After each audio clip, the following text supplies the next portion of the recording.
half, took them out of what they wanted to do. Most importantly, we guarded the basketball. And then we all saw in the second half what happens when you don't guard the ball. And we just let up, plain and simple. And we can't do that. And you know, the one thing that they did with that was start making shots. That puts a little heat on you, and you know, give them credit. But we got to start guarding in terms of guarding the basketball. It's something we work on every single day. But good thing that was over, and now we got some film, and we can continue to evaluate that and get better. Questions for Brad? Brad, how can you get Georgie to increase his energy and intensity? I'll send him to Lauren's house. I don't know. You know, Georgie's going to be a really, really good player, and I'm his biggest fan. I need Georgie on the court more than 14 minutes, and you know, he can't let. He loves physicality. He's the one guy that doesn't run from it. He is seeking it out, and yet that being said, you got to play with some intelligence. He is as good a ball screen defender as I've coached, and we need him on the court so that he can handle a lot of those situations because he's very, very good at it. He's got great feet, and then offensively he's a weapon. And but he's got to understand that, you know, when he hears a whistle, just stop. You know, technical foul, gave him a second personal, and you know, we're a better team defensively, especially with him on the court. And you said you liked how you were guarding the ball when you were. How does that compare to how you felt about the team defensively at this point last year? Oh, I don't even know. I can't remember that far back. No, I think the one thing that we have more guys capable of guarding the ball, and I think that's. You saw us get in passing lanes. We took them out of a lot of what they wanted to do in the first half. In the first half, if we do anything on the offensive end, execution-wise, we just played fast in terms of the half-court stuff. But again, we've got to grow. It's not a 20-minute game. It's a 40-minute game, and we got to continue to work towards that goal. When the offense started to stall or guys started to get a little confused on what set they're in, it seemed like Andres really kind of asserted himself to get them in a set. Just what kind of composure does he bring to this team when he's on the court? Yeah, that's what he does. He's an older guy. He's got a different mentality. He's a guy that the game, for a lot of our freshmen right now, the game is sped up in their mind, and for him, it's not. And he was our leading scorer in our secret scrimmage that I can't talk about. So I can now, but I'm not going to. But he was our leading scorer. So he finds a lot of ways to score the basketball. And he's also a guy that knows every play we do, every set we do, and where everybody's supposed to be, not just himself. That's pretty unique for a newcomer. How much time have you spent on half-court offense, really, you know, learning in different sets at this point? I'm embarrassed to say not very much because of the way we play defensively. We put a great deal of time into you know, what we've been doing defensively. We did spend a lot of time the last couple weeks, or the last couple days, in our half-court stuff, just trying to get it cleaned up and some of the fundamental things. You know, that offense has to be run with speed, and it's got to be, we're slow cutting. You know, we run it a lot better when Georgie's in there, cutting off the bench, and his passing and ball handling give us another dimension. We did some better things in it late. We had some 2 or 3, 4 consecutive possessions that were pretty good, but yeah, we got to continue to work at it. Just 3 points for Kipper tonight on 1 of 10 shooting in 25 minutes. What did you see out of him, and what would you like to see him clean up before Thursday? Well, I don't ever worry about shooting. Kipper's a good shooter, and you know, I thought he took a couple into the clock shots that were difficult.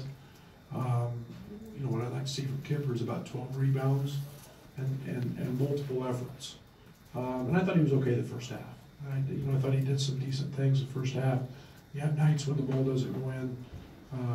That happens, and yet he can't let that affect what he's doing on the other end. And Kipper's a guy that's got the ability to be a good player. We need him to be that. You went through several different lineups and combinations. Was there a group that you thought maybe played a little better than others, or is there something that you liked about a certain group? No, I like when we get the 3 guards on the floor at one end of the court. I think offensively, when we get those 3 little guys out there, we can do some things offensively. Now I think we got to figure out how to play with those guys and get them to rebound. Trent's never been a guy to go get rebounds. Io's never been a guy to go really chase balls on the glass. Dre has. I saw Dre in 2 national tournament games last year. He had 12 in each game. So we got to figure out how to cope with that a little bit. I like that lineup. I love AJ on the court because I know AJ's going to, I think, 7-8 rebounds tonight. And I thought that I didn't see enough of that lineup with Georgie and AJ playing a little smaller.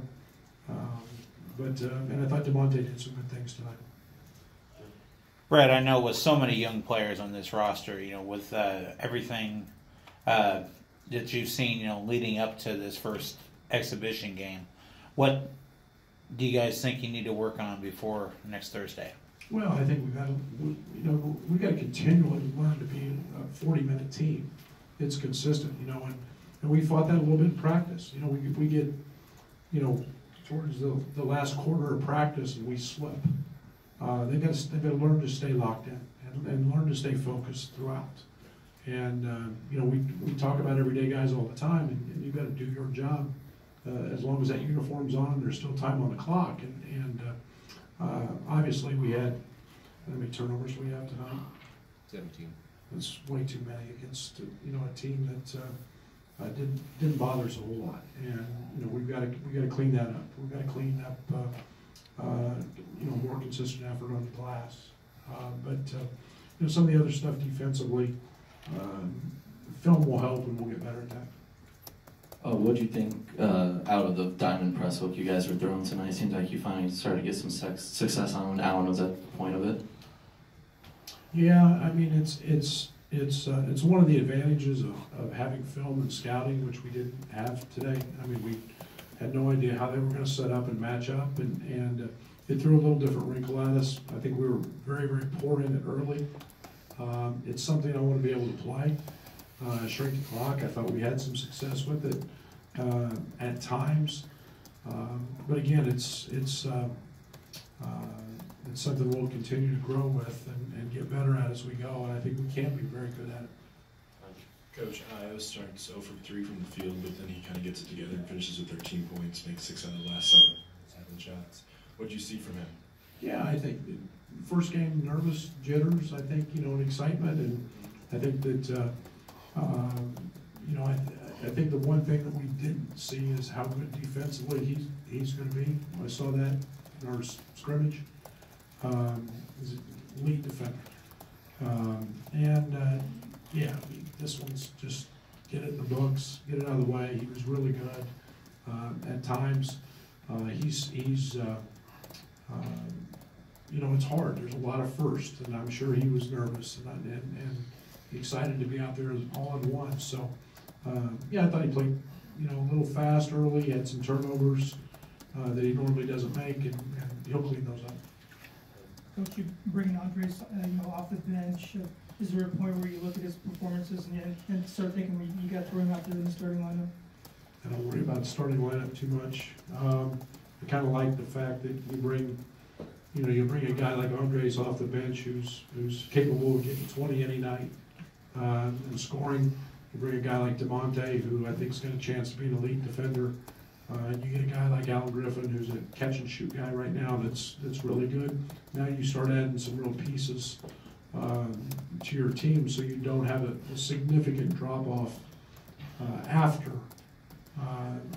your starting 5. And I try to put pieces together in that, and not just look at the first 5, but look at the overall picture. I don't want a significant drop off when all 3 of those guys are tired. Now all of a sudden you throw Dre in there, the other team's a little fatigued, and here's a guy who can really go downhill, and he missed a couple threes tonight he normally makes. So you know, you had a couple of those, and he would have had a great night. So we'll keep tinkering with it. You know, it's, you know, kind of almost put them in a hat and see who we pulled out tonight to start, and that's the reason we play these and get a lot of lineups out there, and now we can go back and evaluate.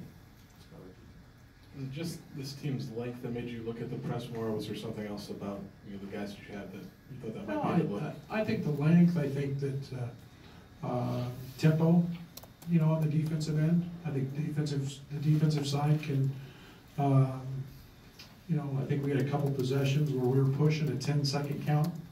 I like that. We've got to get in a little bit quicker, and I think that again, this will be something that. We got 2 or 3 things that we do out of that, and I think it'll be something that, again, I think over the course of time can be really effective for us. You mentioned AJ's rebounding. Given this roster makeup is the 7 rebounds, is that the kind of night you're going to need from him, night in and night out? You have to lean on him more in there? Well, I think it's what he's capable of. I don't know if we have to lean on it. I think it's, I want every player to be the best they can be. I think he's proven since I've been here, he's been a tremendous rebounder, and I think he gives the effort to go. I think that's what we've got to get Tevye, and I think that's what we've got to get Allen. Those guys have done that in practice, and yeah, tonight it was maybe a little starry-eyed, and they didn't go as much. And but yeah, AJ's a guy that, you know, we kind of know what we're getting there every night. Right. You don't have a lot of front court depth right now. What's the status of the 2 guys that are out right now, Higgs and DeRosa? Good question. You know, I think Anthony's, you know, a little further away, coming off of his foot, and you know, he's missed so much practice. That we'll have to make an evaluation with him as he's gaining and healing. You know, Adonis is just typical recovery from an ACL, and you don't rush that. You don't. You know, he's doing things with us in practice. He's just not doing everything with us in practice yet. And you know, we'll see. And you know, he's got to, most importantly, he's got to feel comfortable with it. And I think he's gaining confidence with that. And Adonis is a good player. And you're talking about a guy that's 5th-year senior that's older, and you know, he's a proven rebounder, and some of the things he does in practice are going to be a big asset for this group. Coach, what are the focus areas that you're really looking at with Tev and his development and getting him to where you want him to be? Yeah, I think the biggest thing with Tev is just getting him to slow down. It's a comfort, and we talk at length. I've been really pleased with Tev's effort.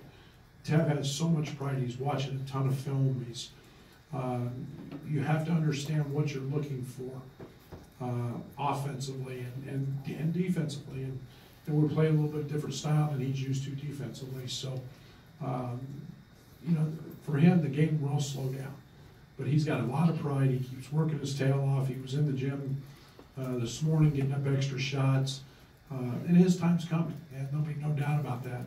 And we need him on the court. But again, it's one of those things that you just don't rush with young guys. And you want them to be successful. You want them to gain confidence. And when the game slows down for him, then we'll see a guy that's playing a little freer and a little slower pace. Coach, you said earlier this week at practice, a matchup like this, you can draw many takeaways. So what are some of your takeaways now that the results are final for you? Yeah, I think we've just got to get, again, it goes back to the 3 words I talked about: toughness, to be disciplined, to execute. And that's both ends. And we have to find a way to not make those mistakes. You know, I was pleased with Trent at times. I was pleased, and I was disappointed in him at times. You know, when things get going a little bit awry, you know, I need Trent to be out there to pull those guys back in, and he's got to do that for us. And AJ's got to help in that area. And, you know, some of the simple mistakes we made tonight, I let him play through. You know, helping out in the corner, just to see if we'd figure it out. But you know, we still have to play better offensively. in the half court, and we'll continue to work on that. And you know, there's fundamental things that we have to clean up. That was more about us than it was anything else tonight. Just what's Trent's light look like? I mean, first possession of the game, he pulls up from three in transition. Does he just always have the green light for you? I don't want to say always, but Trent's a guy that we know is very, very capable. He's a smart guy. He understands his role in terms of, I got on him a couple times because he took a couple of quick ones. He doesn't have it all the time, but he's in transition in an open floor. That's a shot he practices. It's a shot he makes, and we know he's a guy that's very capable of doing that. So I'm going to be pretty careful with how I put the reins on him. Yeah, because in the halftime shot too, you weren't too happy about that. I just couldn't believe he airballed it. I mean, it was a good shot. He makes that shot every day. It's like I was shocked. I was more surprised than anything else. Anything else for Coach? All right, Thank you.